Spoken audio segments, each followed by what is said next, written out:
My name is Ronnie Cruz, and this is Path of the Network Marketer. All right, welcome back to the show. In this episode, we're going to continue our conversation from yesterday, and we're going to dive into the difference between good sales and manipulation. That's right, dun dun dun, manipulation. Strap in. Before we get into any of that, however, I want to remind you that our group page on Facebook is live. That's right. It's facebook.com/groups/path of the network marketer. My intention for that is just to grow a community that you can lean on for support.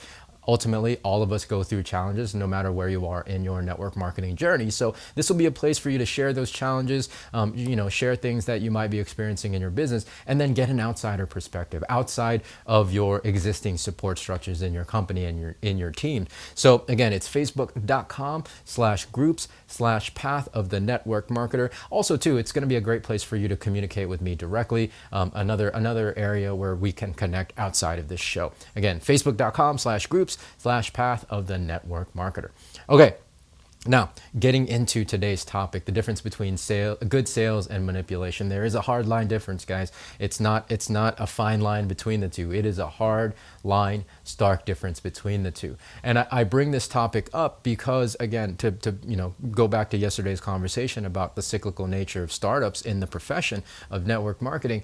Because it's a cyclical nature and there's new startups happening all the time, it creates a behavior in the field, right? And if you're a good salesperson, you can really take advantage of these startups because there's a lot of energy and excitement that go into a launch of a brand new company. And so a lot of money can be made. You can really capitalize on these startups. Unfortunately, what then happens is it solidifies and cements this behavior and this pattern so that there are sectors of the network marketing population that go from startup to startup. Not a judgment, right? Not a judgment on how you put food on the table. It is just a reality, a part of the reality of our profession.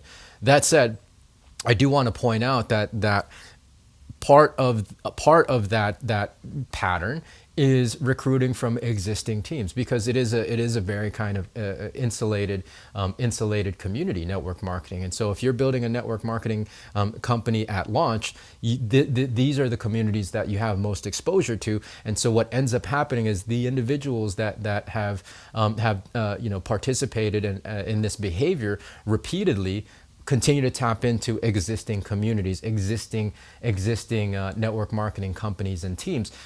I want to let you know that is 100% unethical.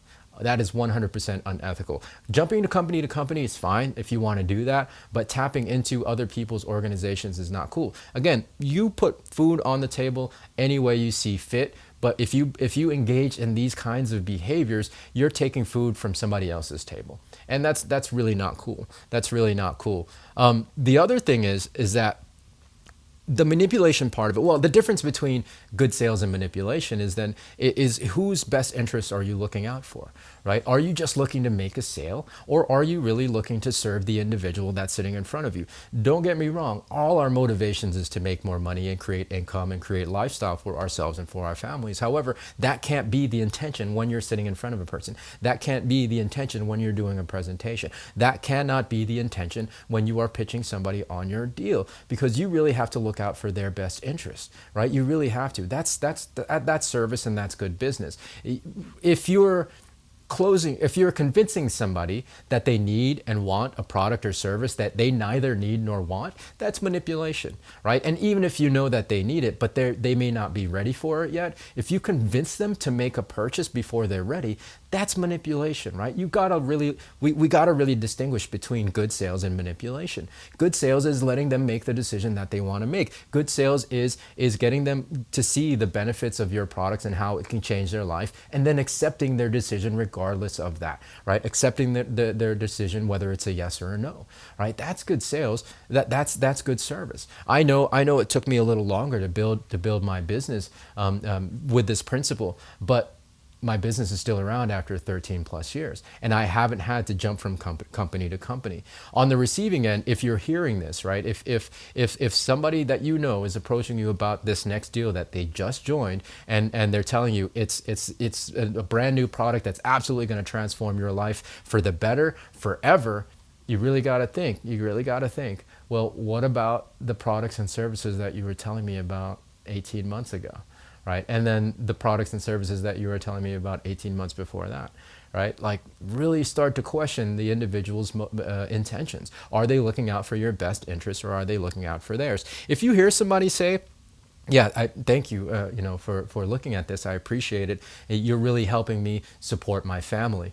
That's a big red flag. I mean, they're flat out saying, verbalizing that they're only looking out for their best interests and not yours. And if you would make a purchase, you would be helping me out. Like there's nothing about that considers what you need, considers what you want, right? It's all about closing the sale and manipulating you using this kind of language. It's a stark difference, guys. There is a hard line between good sales and manipulation, and from both the receiving end and the giving end, we have to be aware of this dynamic. Again, no judgment on how you feel like you need to put food on the table, but understand this dynamic does happen and does exist in network marketing, and part of it largely revolves around the launch and startup cycle that happens regularly in our profession. So hopefully this makes sense. And again, if you know somebody that's participating in this, do your best to just say no thanks. I appreciate it, but like I'm good right now. Also too, like by not participating in that sale with them, you're helping not cement that behavior, right? You're helping not cement that behavior. There are other skills outside of these tactics that you need to develop if you want to build a lasting business, and that's part of the ongoing conversation we're going to have here on the show. So yeah, just continue to tune in for more. If you're not following the show, go ahead and follow, because these are the kind of perspectives I'm going to continue to share, and hopefully it'll help you build your business moving forward and help you gain some perspective moving forward as you build bigger and bigger teams, right? So that's it. If you have any questions, again, go check us out on facebook.com /groups/path of the network marketer. Go check out our group page and you can field your questions there. And I'll check those, right? I'll check those. Again, the community is the intention is to elevate the profession. So let's have a conversation. Facebook groups, path of the network marketer. You guys know the thing already. And beyond that, if you're not already following the show, go ahead and follow the show, subscribe, whatever happens to be on the app you're listening on, hit me with a 5-star rating and review, share this episode with everybody, share the show with everybody that you know, and tune in tomorrow for a fresh new one. So until then, be well, be safe. I'll see you in the next episode.